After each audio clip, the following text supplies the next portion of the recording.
TruthSeekah and/or its affiliates are not responsible for any strange phenomena that may occur during or after listening to this podcast, which may include the following: heightened senses of awareness, psychic abilities, UFO sightings, alien contact, time loss, out-of-body experiences, ringing in the ears, ESP, lucid dreaming, increased synchronicities, astral projection, telepathy, stronger intuition, levitation, miraculous healings, and/or remote viewing.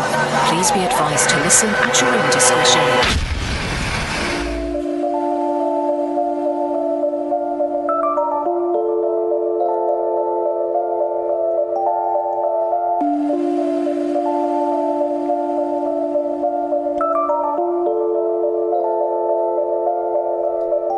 Won't you come and take me away?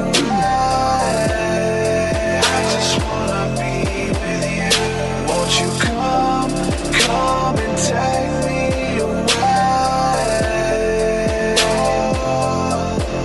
To a place to walk on troubled seas, faith to stand when I don't believe. I just wanna be with you. Won't you come and take me away? I just wanna be with you. Won't you come? You are now locked into the TruthSeekah podcast. Gargoyles, psychics, everything's ungodly. Dark savage. Streaming live at TruthSeekah.com. She's not a Christian. Give it up, y'all. Your portal to the paranormal, esoteric, and all things spiritual. She's tampering in dark-sided stuff. And now, your host, TruthSeekah. Ladies and gentlemen, how's it going? I'm TruthSeekah. This is the TruthSeekah podcast. Thank you guys for joining me today on this beautiful episode. We got a good show lined up for you guys today, and looking forward to get back in the swing of things. I only did one show last week. I think it was Monday. Sometimes the guests aren't able to make it, and then sometimes they don't really have an idea about what to talk about. But once you get me going, I can kind of start talking. So got a good show planned for you guys today. Got some more stuff coming up this week, so excited about that. Some extra podcasts lined up as well.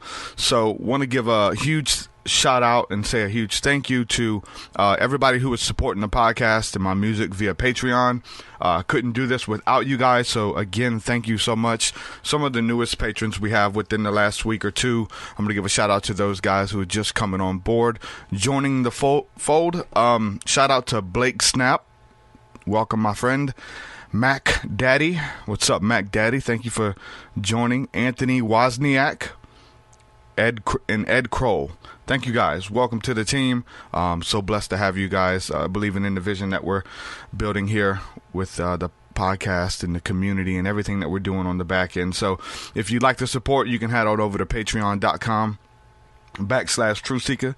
The link is in the description if you'd like to check that out. You get access to my entire discography of music, which is 10 plus albums, as well as all the new unreleased music that's over there as well. So as soon as I get done with the song, it's mixed and mastered and uploaded to Patreon. And so hopefully you guys check that stuff out, and some really cool stuff that's available that's not available to the general public. It's just there for the patron supporters only right now. It's usually months ahead of time before it's released to the general public. So you get access to that, as well as the School of the Mystics, which is what we do every Thursday night, which is like the community aspect to what we're building here with the podcast and everything.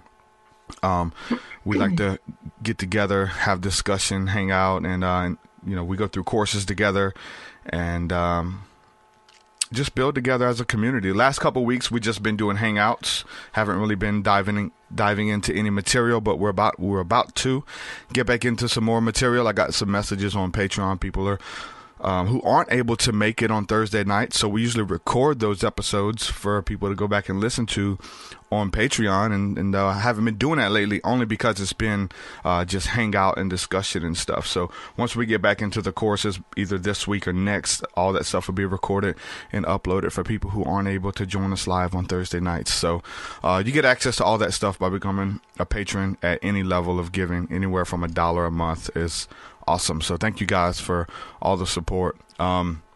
Special shout out to Benny Ween. Special shout out to Adam Brink for supporting at the Diamond Body level. With that being said, without further ado, I'm going to bring in today's guest, and I'm speaking with Joy Elaine today. Joy, welcome to the podcast. How are you? Hi, I'm great. Thanks for having me on. Oh, I'm excited to talk to you. When I looked at your repertoire and your books and the things that you're bringing to the table, it's a wide range of topics. So it's really hard just to pinpoint. I like to kind of name the podcast as we go live, just to kind of give a general idea about what we're talking about. But you cover a lot of topics in your books and experiences throughout your life. So we're pretty much just, I guess, going to do an overview of everything that you bring to the table. And I'm sure I can pull out some questions in and out of there that I already have. So if you want to start off, it'd be awesome just to kind of give an overview about who you are, what you bring to the table, and maybe just kind of set the books up a little bit would be great. All right. Thanks, Derek. So there's 6 books that I've self-published, and they are the Joy Chronicles. My name is Joy, so I thought that was a good title for the books. And they are my experiences with ascended masters, dragons, fairies, leprechauns, and other beings that we think, many of us may think that they're mythical. Well, it's kind of hard when you're not seeing something to actually maybe believe in it. That's some of my close friends are in that position. But the thing is, they are not on the same dimension that we are. We've had interactions in the past, if you can imagine, with dragons that weren't so great.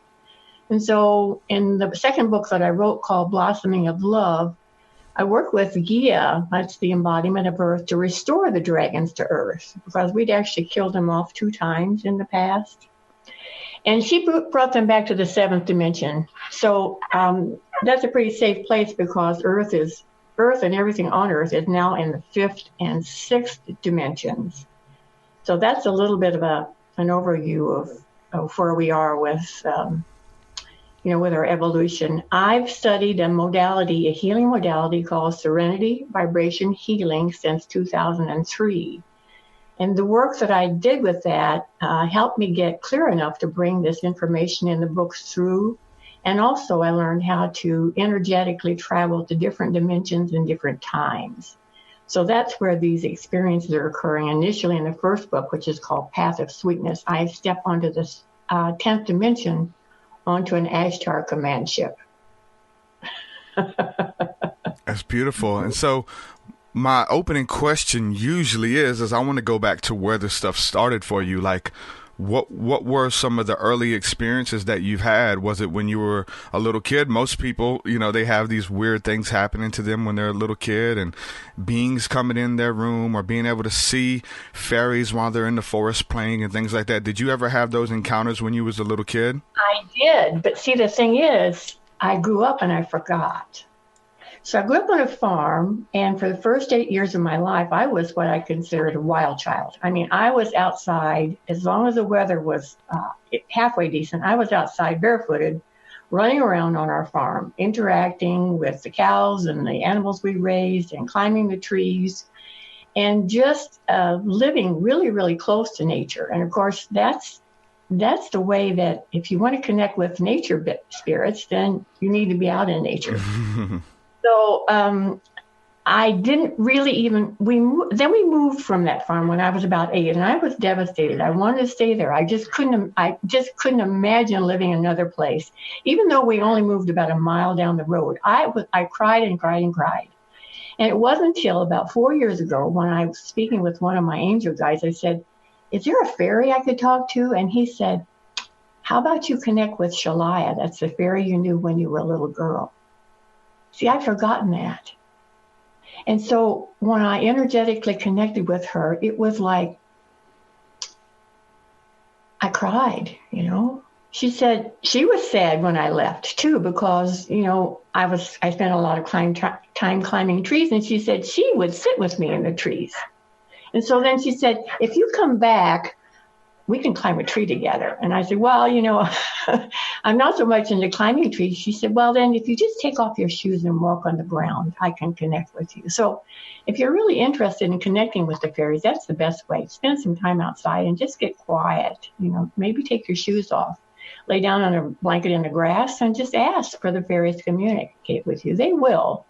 And eventually you'll start maybe hearing them or seeing them if you haven't so far. Well, as everybody sees fairies when they're little, when they're a baby.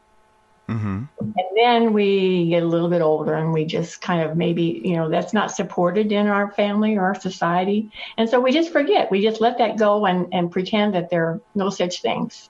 Mm-hmm. That was how I reconnected with the fairy. And I did that at the end of the first book. And then books 2 through 6, there's just lots of fairy information.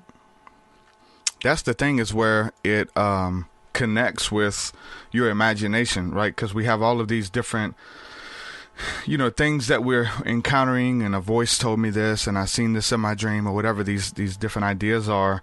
But when that realm crosses over into our realm, is when things kind of get real, right? Where does imagination come in to play with it? Because there's a lot of people who are experts in this field, or so-called, maybe self-proclaimed experts, but they've never had a physical encounter. They can tell you all of this lore, magic, how to see or hear fairies, but they've never actually seen anything. And it surprises me, as all the people I've talked to on here, they've never had those physical encounters, and that's like the juicy stuff. It's like, hold on, something's going on, versus it's in your imagination. Right. I know your imagination, it plays a big part in right, it does. Yeah, and like, what I'm saying, talking to them telepathically, things like that. But when it crosses over, what were some of the first times when you knew that it was real? Was it dealing with this fairy speaking with you, and then you seen a manifestation, or how did that come about? See, I started practicing Serenity Vibration Healing in 2003, and that helped me start to get really, really much clearer, improve my clairaudience, my clairvoyance, so that I started seeing things. I'd been hearing and seeing things at night a lot. Many of us do that because we're in a kind of relaxed state. Mm-hmm. So, but you wake up and you forget what you saw or you heard.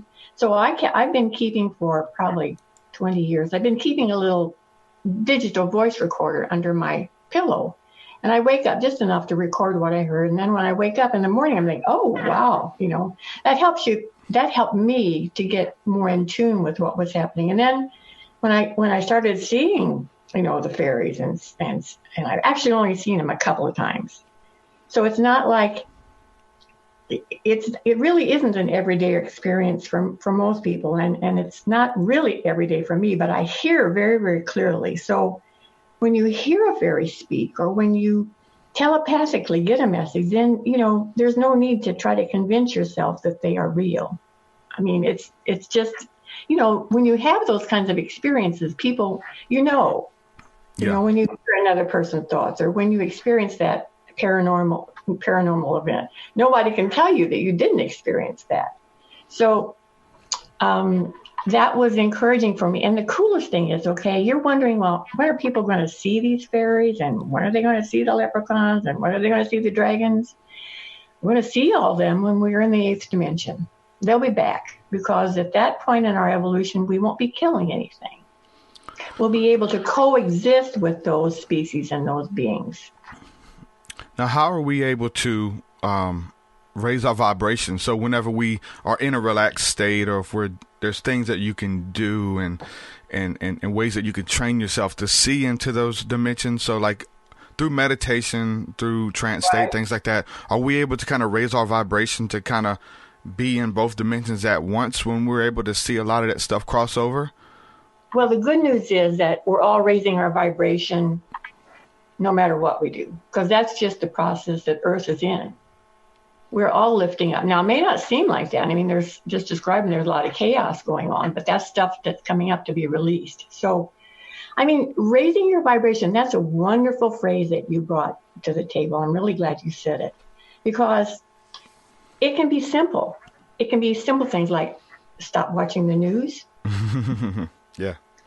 Be a little more loving to yourself, or your kids, or your neighbors.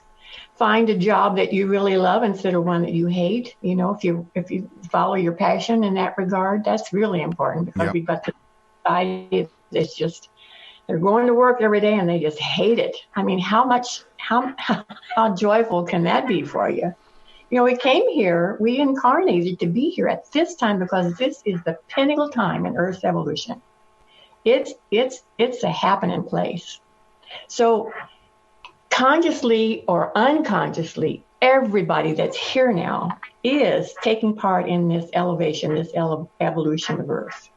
So I think it's more fun to do it consciously. And the Joy Chronicles, the books that I've written, give you insights into what's happening and how you can be a part of the work we're doing.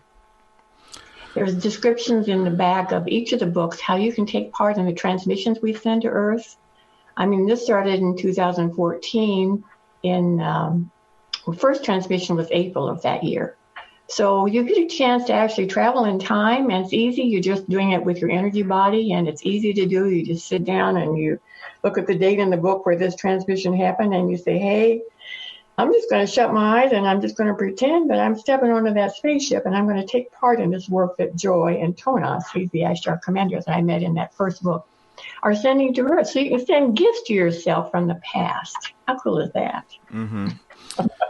It gets into just like some really weird questions. It's like, because I understand, like we're trying to make sense of it all, right? Everybody has these different stories that they bring to the table, and we got to figure out who's telling the truth, who's making it up, what's, you know, are these good benevolent beings, or are they demons masquerading as angels of light, if you let some people tell it. So, but I understand that there's a scripture in the Bible that says, as a man thinketh in his heart, so shall it be. And that pretty much like whatever you can believe for, whatever you're looking for, you're going to find it. If you want to see fairies, if you want to communicate with them, if you want to see them, if you want to communicate with gnomes and elementals, or you want to contact the light beings or the Ashtar commander, all of this stuff, you can do whatever you put your mind to. It starts off with your imagination. There's that weird blurry line, is like, is it already real and I'm able to tap into those areas, or is it real because I believe it and I'm looking for it, and it kind of becomes a part of my reality? Because there's a lot of people who will never experience this stuff ever, but we've experienced so much, and you've encountered so much over your life. So where does it begin with? Is it like, because whatever you're looking for, you're going to find, whether it's goods, bad, whatever outcome, fairies, entities, aliens, you're going to find them. Whether they exist out there or they exist because you believe they exist. That's some weird in between realms there. But how much does that play in wanting to move forward and saying, are these real? Does it start with an idea of like, hey, we exist, won't you look for us, or something? Or we're going to send these books to you, or you're going to see this in a movie and we're going to speak to you through that movie and get you to encounter us? Like, how does that really work with us pursuing this? Because it could be kind of weird. Like, hey, what are you doing? I'm trying to talk to the fairies. What? You're trying to talk to the fairies? What fairies? You know, they don't exist. You're making it up. Yeah. Well, you know, we do create our own reality. Individually and co-creatively, we're all creating that. And so in the past, you know, these subjects have not even been able to be talked about. I mean, forget talking about fairies when I was growing up. I mean, I'm one of the baby boomers, you know, we're one of the, quote, older generations. But, you know, I've seen things in the future, okay? First of all, the parameter that I set for the beings that I connect with are that they are of the light, and they are in the highest good for me and for the universe. So I'm not messing around with any of the lower energies, any adversarial energies. That's not where I am. I've got shields and I've got things in place, but I don't have any interactions with those kinds of beings. So when I'm talking, the people I'm talking with are like ascended masters or galactic masters, like Sananda. Jesus is one of the people that I speak with. Osiris and Isis and Hathor and Thoth, the Egyptian pantheon, we thought they were gods, and they have the abilities of gods, so that's why we say they're gods. But they really have the abilities that we will eventually have. can I talk about duality and non-duality, Derek? Yes.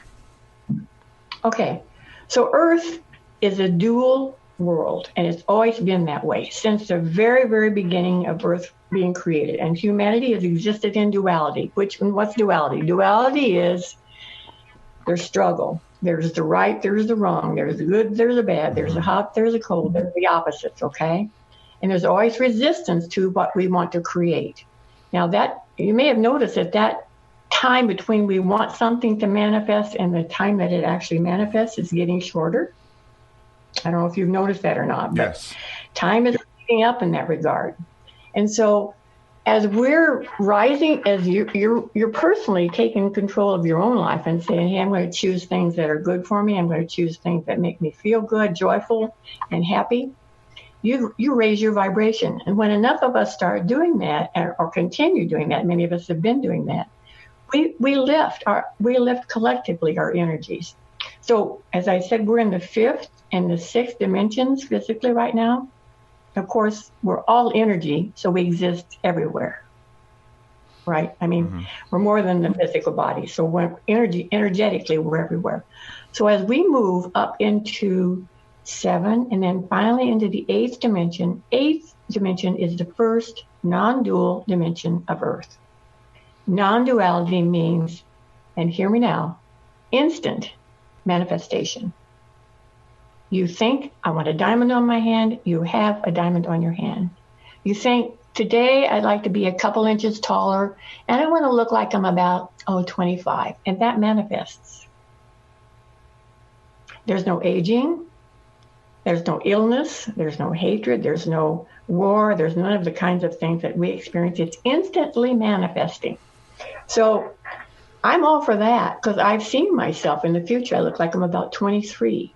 I didn't really even know who I was. I had to go to the council and I say, who's that woman? I say, that's you. I like that. I like the possibility that I could be that way. Now, between 7th dimension and 8th dimension, there's a barrier. So people that are still into hatred, into wars, and all the kind of stuff that we've been experiencing will not move into that 8th dimension. Mm-hmm. But Gia was the embodiment of Earth, told me she's not going to leave anybody behind. So we all have that option available. It's just about, taking care of your own stuff.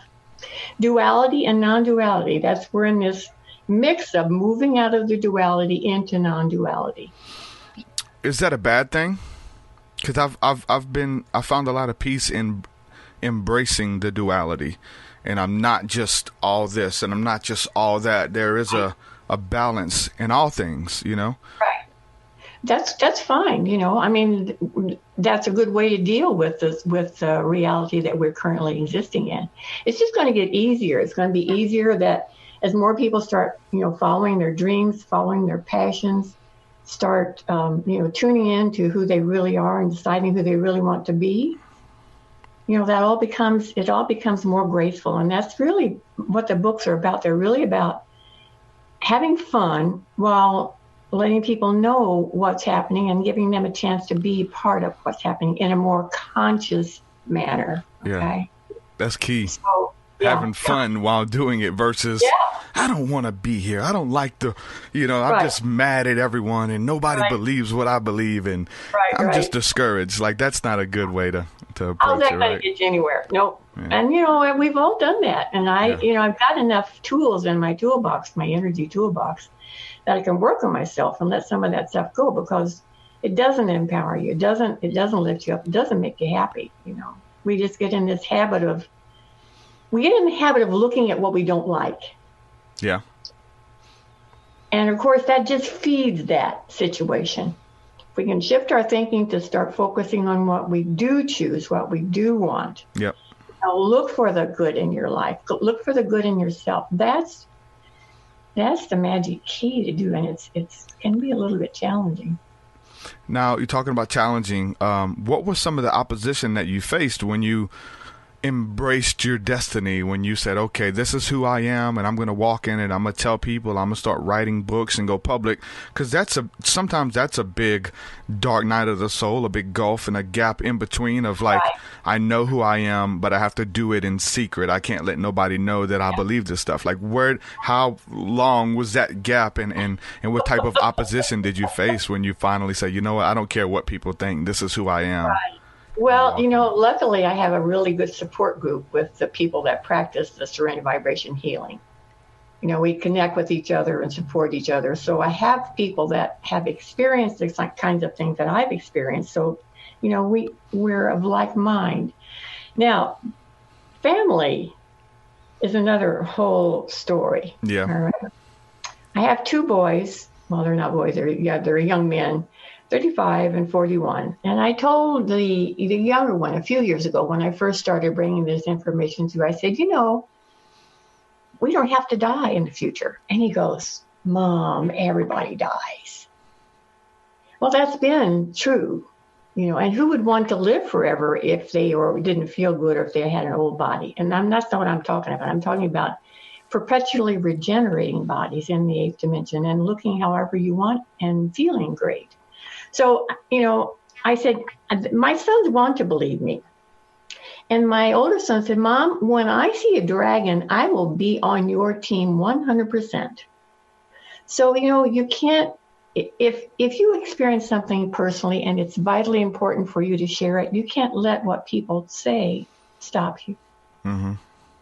That was my main goal in writing this first book, because I wasn't going to write a book. I thought, what am I going to talk about? A friend of mine who's I work with energetically said, I see you writing all these books. And I kept thinking, no, she can't be right. And then when I met this Ashtar commander that I talked about in the first book, stepped aboard his spaceship, I told you, his name is Tonas. He's over 25 million years old. I've seen him. He looks like he's 30. Okay. Strikingly handsome. I wasn't expecting that. And when I did that, I thought, and I learned all these wonderful things that he was telling me. I knew that they were true. The masters that I'd been working with had also told me those things. And so I thought, I've got to tell people, I've got to let people know, give them hope, encourage them, tell them that Earth is really magical, and they're going to be able to accept that and feel that magic more and more and more as we continue to evolve. We are magical. Human beings, just the ordinary human being is a magical being. Mm-hmm. And we're going to remember that. We're going to start being able to manifest those abilities that we read about. Teleporting, telepathy, clairvoyance, clairaudience, all those kinds of mastery gifts. That's our future. Those are in our future. And some of us have experienced those already. I've experienced telepathy. I'm teleporting with my energy body now when I visit these different realms. But soon, in the future, I'll be able to do that with my physical body. And I love the idea of just saying, I think I'll go to Santa Barbara today, and poof, there I am. Mm-hmm. So, if you don't believe it, that's fine. Everybody has their own little paradigm that they can be maybe stuck in. I think it's important to approach everything with a little bit of skepticism, though, right? I mean, you wouldn't want to just take, everybody has a truth, everybody has an encounter. Some of it contradicts their other stories or contradicts the next person or whatever. But so I think it's healthy to approach all of this stuff with some skepticism versus just taking. I would agree. Taking everything. You know what? You know where the real answer is? It's in your heart. Mm-hmm. Just listening to your heart, listening to your own inner guidance. I could speak from now until 3 weeks from now, and some people are just going to say this is baloney, and they're perfectly their right to believe that. But if you tune in, if you stop and think about it, and just tune into your heart, that's the guidance that we're going to be using more and more, our heart consciousness. I mean, I'm not saying not to use your brain. That's important. We're taught to think. But, you're not going to find the answers in this really here. The most important answers are going to come from brain mixed with heart. Yeah. That's where it becomes real. When you have these thoughts and ideas and things like that, that you believe in your mind, or have these awesome ideas, even in your heart, but you have to start speaking them out. You got to start creating it, confessing it, and you start seeing things around you change. You start seeing your job situation change. You start seeing your friends start changing and stuff like that, versus just being a victim of life or just being on default, and you just got all these friends around you who don't believe in you, and they're kind of toxic in your relationship with them and things like that. But you can start creating that stuff as you believe it. If you can believe it, you can create it and bring it into your reality. And you know what I'm saying? Why wouldn't you? Why would you want to have a bunch of friends around you who don't support you, and they envy you and all this kind of, you can create whatever you want. That dream job, you don't have to be stuck at this job. I don't care what kind of circumstances they are. You can create the job that you want for yourself. If you're creating a need, if you're filling a need that exists, and I think everybody has those things within them that we can do. It's just being able to tap into it and believing it, because we've been told that, you know, your best days are behind you, and you know, you should have tried 20 years ago or 10 years ago, and now you have a family and kids, so you're kind of stuck where you are. You know, you start believing all of that stuff, and you just settle for default. But understanding the power of creativity, the power of your spoken word, and your thoughts have the power to create. That's why I really like the scriptures. It talks about renewing your mind over and over, and making sure that you're thinking beautiful thoughts, and you're filling yourself with love and unity and things like that, because the mind is powerful. The things that you're thinking about, you're going to create them. You're going to expect them. That's why when we're always in worry and doubt and stressing about bills and fears. When we keep thinking about that stuff just genuinely just keeps coming back to us. Right. Versus thinking about beautiful things and expecting blessings and expecting God to use us and help us to change other people's life. You have to rewire your brain, but when you start moving like that, believing like that, you start seeing that stuff happen in your everyday life, and all of those beautiful experiences that biblically the disciples, Jesus, they all experience healings and miracles, and dealing with angelic beings on higher realms of density, traveling to other dimensions, and all of that stuff. They encountered that stuff on a daily basis. So it's really cool just whenever like all the holy books and some of the ancient books talk about this kind of stuff, because I deal with a lot of people who are coming out of religion, and they're scared to have this conversation, you know, but it's in the book. You're talking about leaving your body and traveling to other realms, but you said one day you're going to be able to take your body with you. The Apostle Paul had some very similar encounters where it was so real he didn't know if he took his body with him or his spirit traveled to these other realms or whatever. So a lot of people feel like this condemning spirit when it comes to religion in the hierarchy, but the Bible really promotes all of this kinds of stuff. That's why it's really beautiful to talk about this stuff. Yeah, I like when you were talking about mastering. We call it mastering the mind. And there, I would like to direct people to my website, because some of the blogs that I've written, one is about, you know, self-love, how to love yourself more. Dreaming the future, and I've woven into several of the blogs the serenity vibration healing work that I've done, so that you can actually do some energy work yourself. You know, we're working with the Creator, we're working with God, and it's not anything that it's only the serenity vibration healing work is put in place by the Creator and your God self. So though that part of you knows the truth of your nature, knows that it's connected with and is part of God. Anyway, those blogs, like there's some great ones on the fairies, there's some ones on the dragons, there's one on self-love, there's one on a bridge into non-duality, where that's a technique that's very simple. You visualize an energy bridge that starts right where you are and leads into that higher dimension, and you step onto your bridge, because you know, if you're like me in the past, when I had experienced somebody that I loved or was close to me was in trouble, I would do this. I'd dive right in, try to help them. Well, you know, that both of us ended up in trouble then. Mm-hmm. So it's called enabling, I think you say, the old word. Anyway, you step on your bridge, Your bridge of light, which is above this turmoil that might be going on in your life. You've got somebody that's, addicted to something, or you've tried to help them, it's not worked. You step on your bridge and you just visualize the bridge, and it will be there for you. And you see that turmoil just flowing underneath the bridge. And how you help those other people in your life is you just send them love. You stay on your bridge, on a neutral place, on your higher dimensional location, and you send them love. That's called the Bridge to Non-Duality. It's on my website, on my blog. Awesome. Talk a little bit about your information regarding the Ashtar command. How did you start dialogue with them? Like, how did those early conversations go? How did they approach you, or did you approach them? How did that work out? Yeah, I approached them. I had been using the Serenity Vibration Healing for a long time to work on myself. And then I started looking around thinking, well, gosh, Earth could use some help too, because going back to that time I had as a child, I was very connected to nature. And so I started working with some of the healers, the energy healers that I'd worked with personally, and I knew that they had a high degree of integrity. I started putting together some of the things that they had done that didn't feel quite complete, and making them more complete by taking them to the Galactic Councils of Light.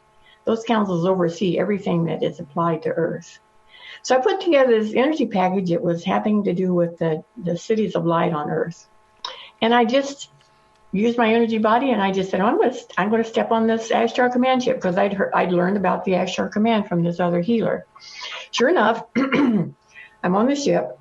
I went with a friend of mine who does Serenity Vibration Healing also.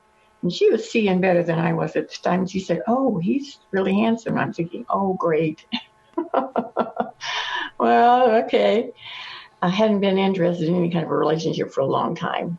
And she said, he looks like he's very smitten with you. And I'm thinking, what? And then she just asked him, are you smitten with her? And he goes, yes, very much so. And if she comes back, we can hold hands. And I'm like, okay, well, it was a little more than I was expecting, but I was so fascinating. Of course, I had to go back. And later, much later, and several books later, I learned that from Sananda, who's one of the Ascended Masters that I work with, that Tonas, that's the Ashtar commander's name, Tonas and I had 785 or 6 incarnations together. And some of those, since they were on non-dual worlds, were still happening. All right. So it's no wonder that out of the 86 million Ashtar command ships that were located above Earth at that time, 86 million, I stepped onto his ship. Now they're on higher dimensions, on like the 9th, the 10th dimension above Earth, so they wouldn't be visible to us. I mean, the thing about the Ashtar command is they can keep people from coming here and taking things from Earth. But they can't just come down and fix everything like my son wants them to do. He said, Mom, why don't they just come down and fix this stuff? I said, what they can't is we have a free will planet. We get to choose what happens here. So the books that are written offer you a chance to vote. Your input is vital to our a graceful evolution and elevation. On my blog, there's a section called, on my website, joyelaine.com. There's a section of world missions. And there's probably 15 4-minute recordings of different ways that you can get involved in helping the Earth. One of them is working with the Ashtar command. So 86 million ships, they are non-dual beings, and they are just here to support Earth. And they've been doing that for thousands of years. Have you ever? So you said that it's been something that you've been done in the whether it's the dream state or just leaving your body. Have you ever had any of those encounters that showed up in the physical realm, whether it be seeing UFOs or strange lights in the sky and them communicating with you that way? Well, when you talk the physical realm, there's so many different ways of being in the physical realm. And when I interact with these beings on the higher dimensions, I'm sleeping it and I wake up, or the books are actually, I'm sitting on the sofa in my front room, and I'm energetically transferring to these dimensions, and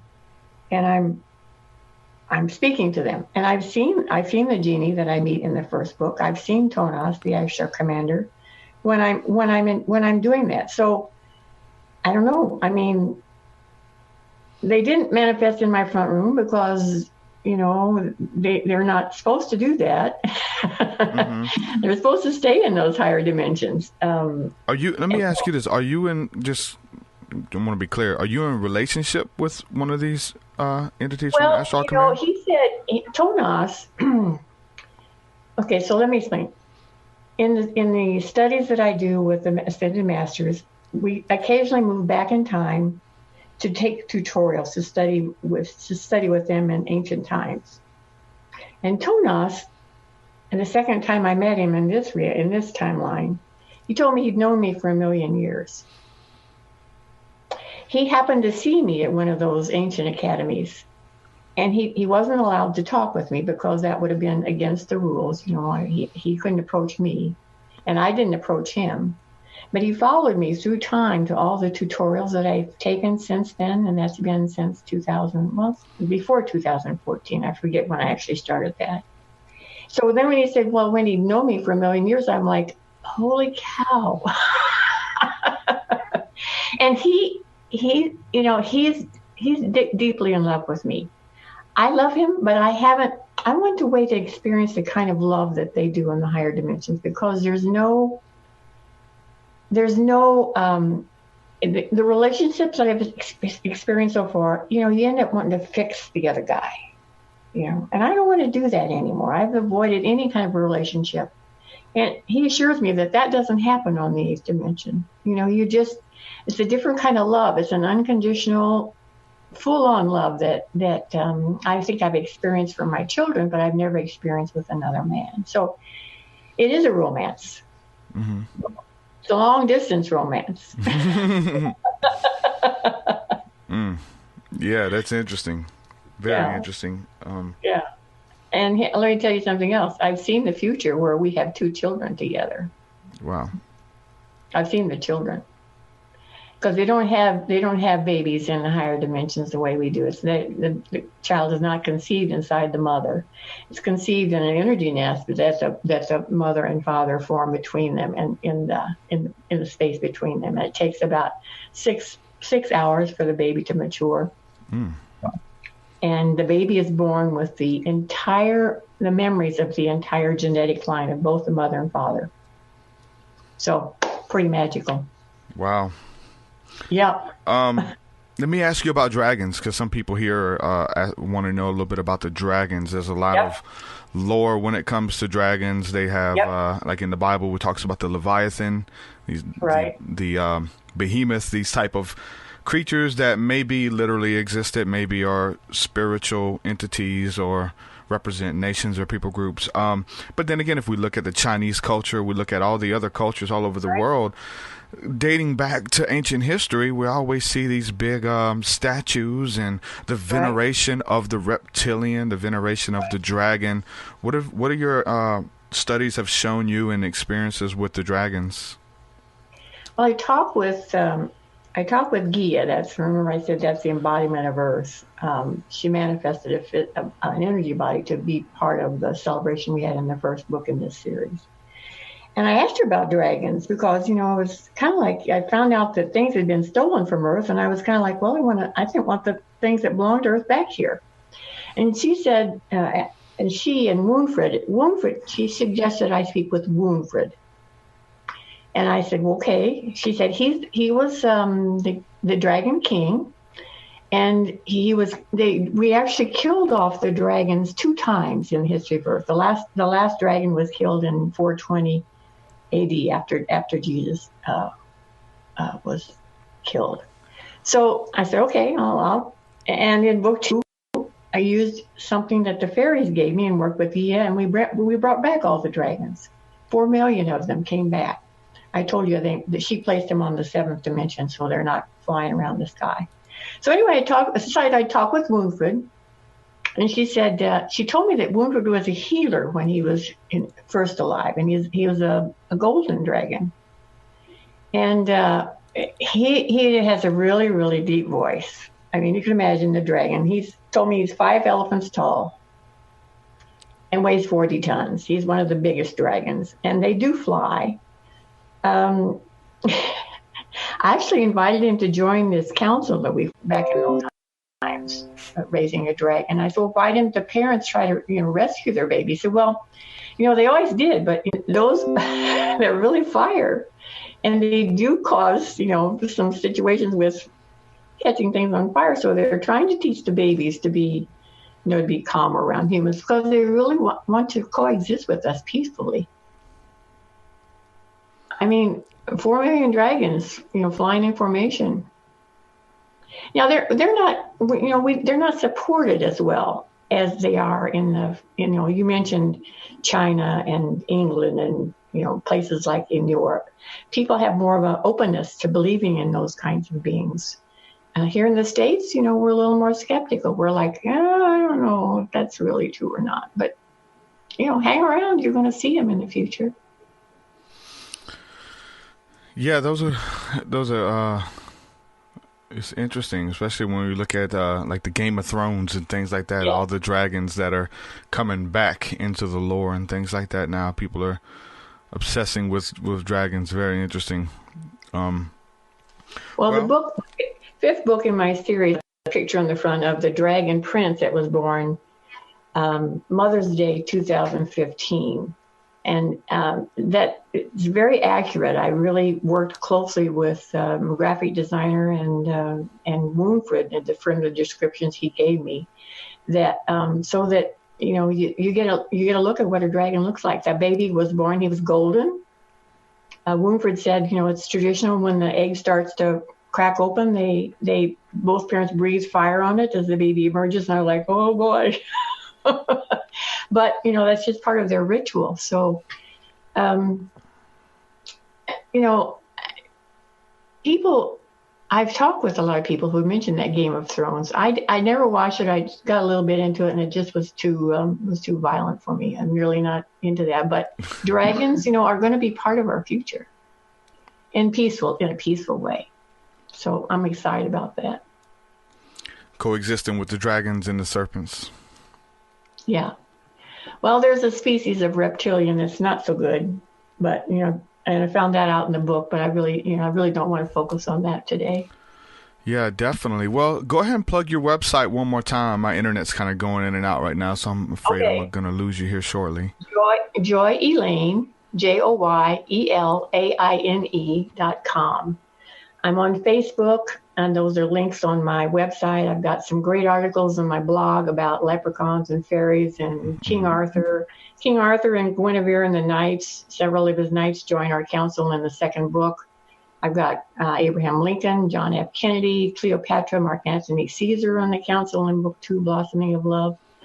And check out the blog. I think that if you're struggling with anything, different areas in your life, I think some of those articles will really be helpful. I mean, just tune in with your, heart consciousness and say, is this for me?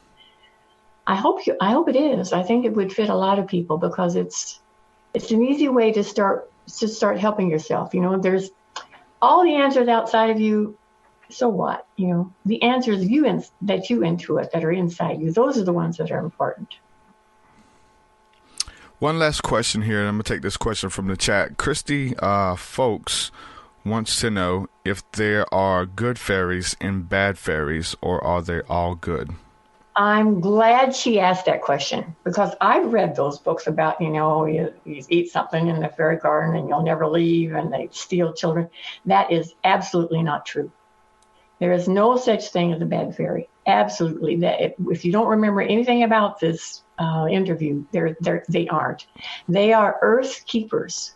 They are about joy and love. And without the fairies, this is what Gia, Mother Earth, told me. She said, without the fairies, Earth would be dead. They support every living thing on Earth. All the trees, all the grasses, it's supported by the fairies. And the fairies exist everywhere except Antarctica, the Sahara Desert, and the ocean. Even if you live in a desert, as long as there's some kind of greenery, you're going to have a fairy garden there. And there's over 25 million fairies. They just cover the earth, and they'd love to interact with you. So get out there and walk on the ground and say hi to your fairies. Put your feet on the ground. Yep, put your feet on the ground. Thank you for asking that question. That was great. I'm glad I had a chance to answer that. Awesome. Well, I enjoyed this discussion, Joy, and love to have you back on again sometime in the future, and really enjoyed it. So you have a good one. Thank you. Thank you, Derek. Blessings to you and yours. All right. God bless. Joy Elaine, ladies and gentlemen. Joy Elaine, I'm sorry about the internet, man. This internet's something, I don't know what's going on. They got to fix it, though. I don't know. It's really ticking me off. I know I'm going in and out if you're watching this on the live stream. I believe that the audio portion will be good. If you missed that part about the dragons, I see some comments here where it was cutting in and out, but if you missed that, you want to rehear it, make sure you listen to it on the podcast end, because I'm pretty sure that the audio will be preserved on the actual podcast apps. So I'm recording this and I'll upload that audio. The internet provider, yeah, there's some crazy stuff going on.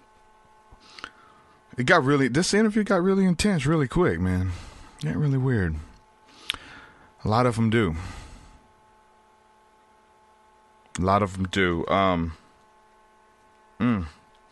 just thinking to myself, like no disrespect, but like the more conversations I have with people, sometimes the less I believe a lot of this stuff. You know, there's a commonality when it comes to people who are into this stuff, man. You know, there's something, even with me, you know, I have to put myself on the chopping block too. Like, I'm reading some of your comments. Y'all are making me laugh. Must have been a fairy census to let you guys know. Chris Garner says it must have been a fairy census to actually know how many fairies. 25 million, I think the number was.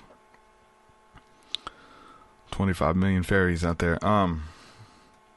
No, there's just a commonality, man, with like people who are really far out there, and maybe it's supposed to be there. Maybe this is maybe the commonality is people who've come from a harsh upbringing, had things taken away from them, no stability, had to move around a lot, taken away from what was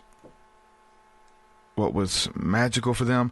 There's this commonality there that causes people to go within and to withdraw from society, to withdraw from their peers, even in elementary school and middle school, and kind of go into the books and go into the fairy lore and go into Tolkien and all of that stuff. And all that stuff is beautiful and magical in itself. But there's a commonality there. Is that a character flaw that produces people who are unstable, who don't function well in society? Or is that a commonality that is a perfect concoction for people who are open to higher understanding, to look at things differently, to ask bigger questions and not be concerned or really moved with the carnality things of life or the things of this world? Too mystical, right?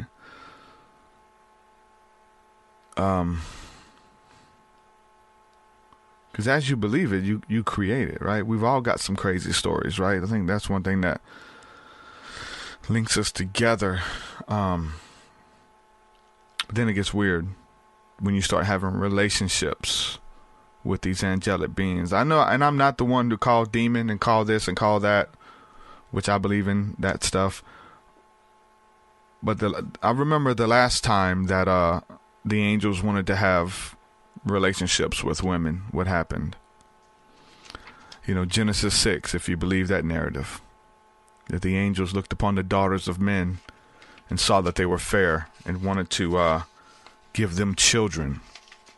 And let me show you what the children will look like. It gets weird. Tonas, the Ashtar command, all of these type of entities like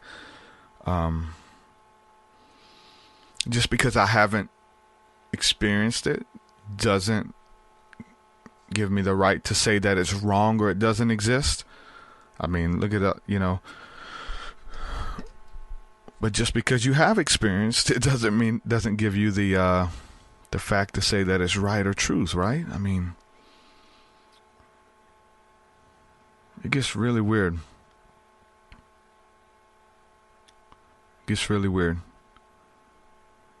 Repeatability is one thing. It happening in your mind, happening in your imagination, happening in the dream state. To me, that's a little slippery. When it does cross over, that's mostly, and I'm taken back to the J.C. Johnson interview. Rest in peace, J.C. Johnson. But when I'm talking to him about spirituality and things that go bump in the night, he's into cryptozoology, and he says it becomes it lands in his realm or his field of study and research when something touches the ground, when something becomes physical. Ghosts and fairies and all of these things that live in other higher dimensions, aliens, whatever,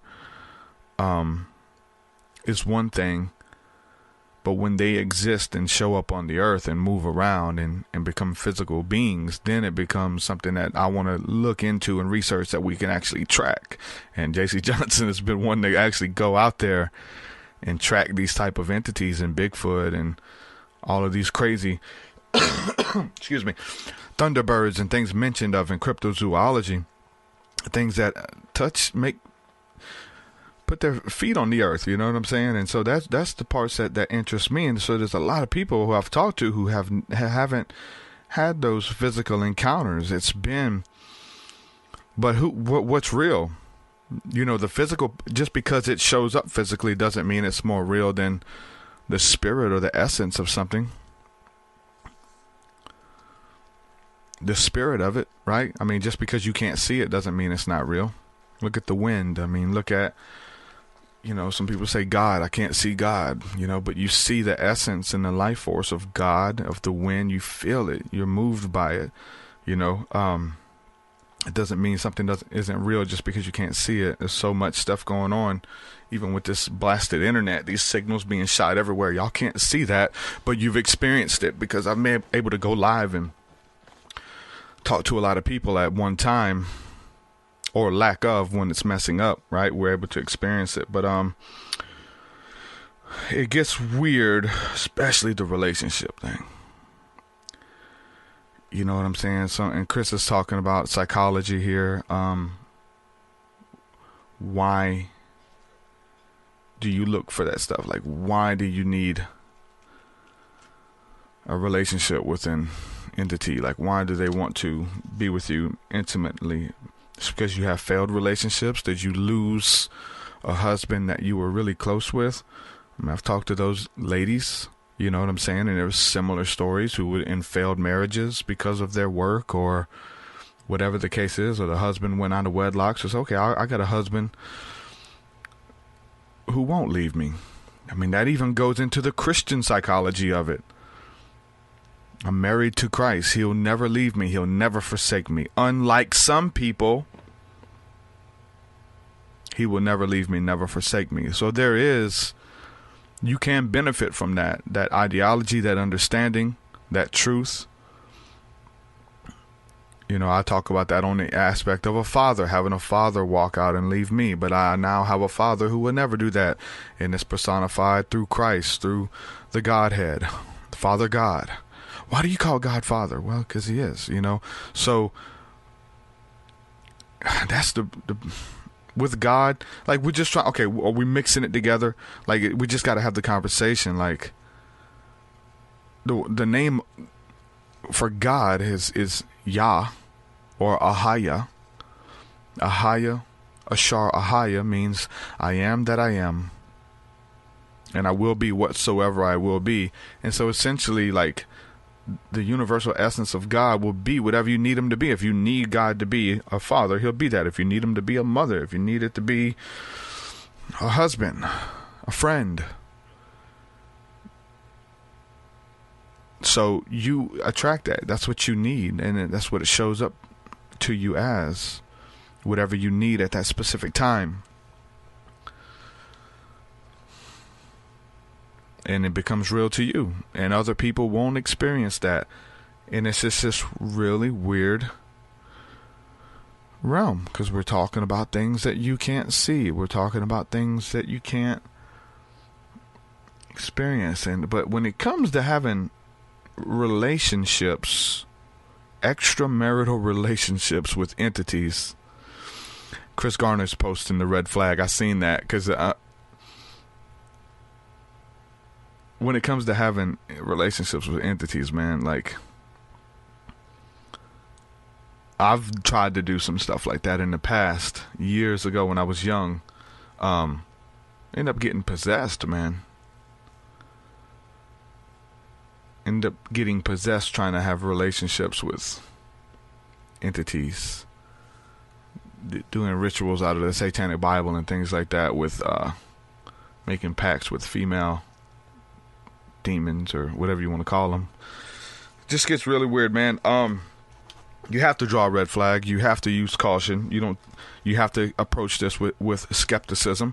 But then again, just because I haven't experienced it, just because you haven't experienced it, doesn't mean it's not real. But there's those people listening who have experienced it, who knows all too well what it's like to feel that way. I do see that commonality, though, there with a lot of people who've been unstable. And me, I've been, had that childhood, moving from school to school. Father walked out looking for identity, looking for, and then you find it in these other, whatever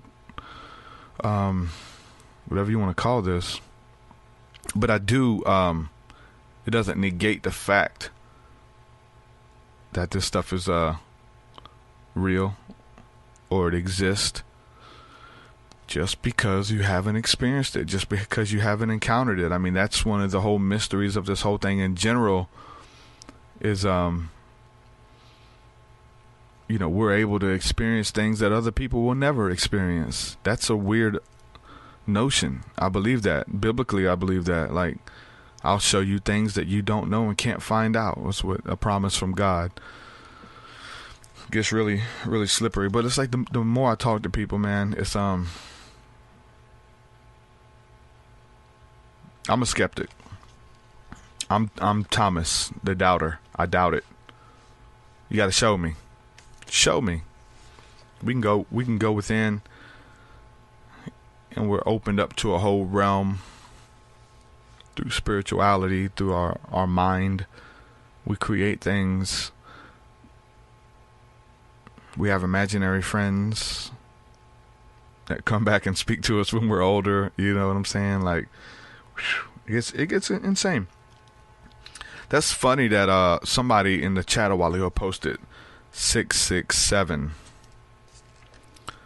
That's kind of a synchronicity for me, because somebody, I don't know why you posted that, but I was listening to the radio yesterday on satellite radio, and the host was talking about somebody's address, an artist address, and it was 667, and he was talking about he was the neighbor of the beast. He wasn't the beast, but he was a neighbor of the beast. So, goodness, my dogs are barking. Yeah, I think man, insane. I want to give a shout out real quick to Dave with 5 to 9 zine. If you guys haven't seen, I'll just show it here for those watching. And if you want to see this this magazine here, you can go to you can actually go to 5to9zine.com and check this out. Buy it for $5. Really cool about this magazine. They did a feature on me, and they featured Danya on the cover. And if you guys are familiar with the TruthSeekah podcast, I interviewed Danya several months back. Really cool lady who's has a beautiful voice.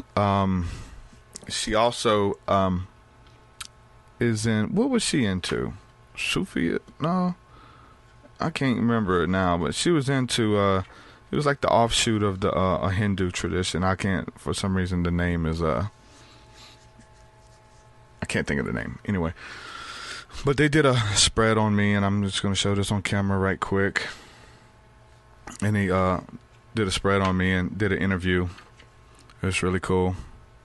So if you guys want to check that out, you can go to 529zine.com, pick it up for $5. Make history. So yeah, shout out to Dave and 529zine for putting this together, doing a featurette on your boy, asking me about life and all this cool stuff. So yeah, Danya was a really cool guest I had on here too, so that's a series as well. Sherry says, sounds like her imagination, casting down all imagination that exalts itself against the knowledge of God. Here's the thing though, like, which parts of that cast itself against the knowledge of God, and which parts of the imagination does it take to believe in the higher realms, to even believe in Christ? Like, we're talking about, like, I'll just say it, like, that lady believes some pretty far out there stuff, some pretty weird stuff.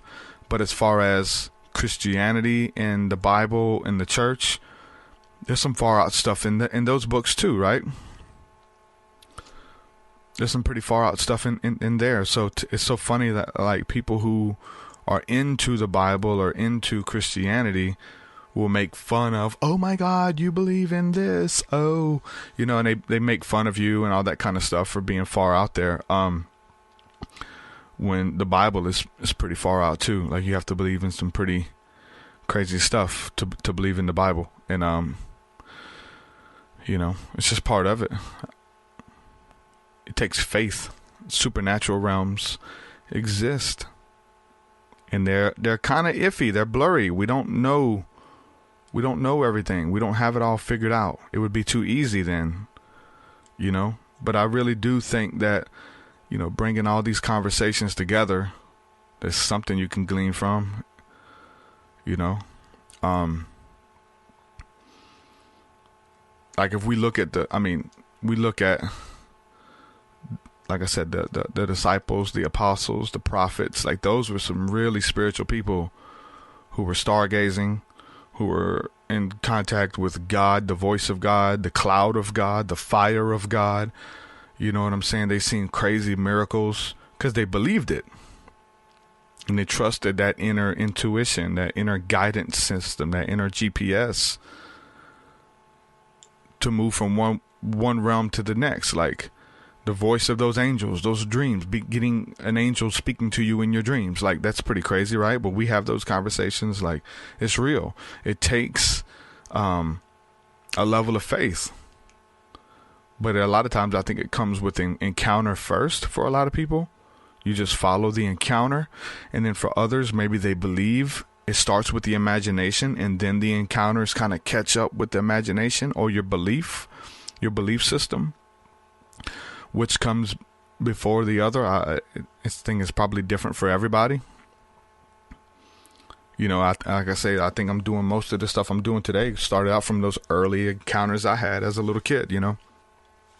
Seeing beings in my room and letting me know that something existed, like something's going on. We can't really put our fingers on it and say this is what it. Okay, that was demons from the seventh dimension who came to check on me, or came to extract my DNA, or came to put fear in my heart. Like, it's slippery.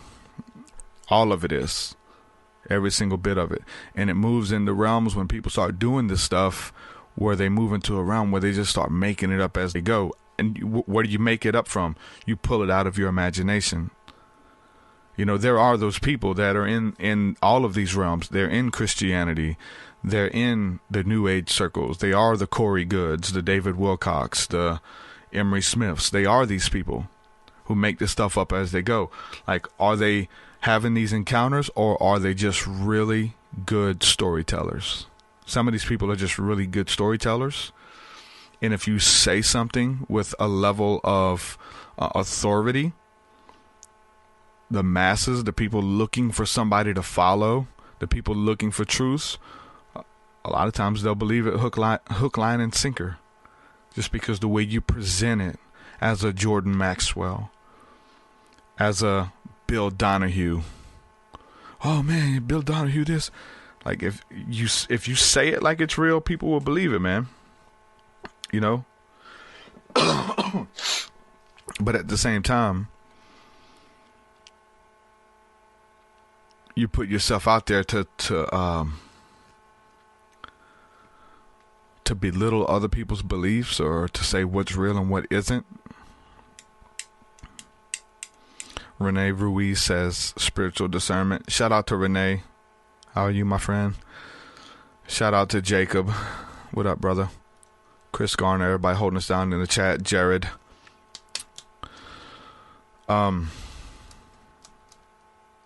Yeah, Sherry says, once you fight demons, I think you keep your guard up a little more. Yeah, I do say that.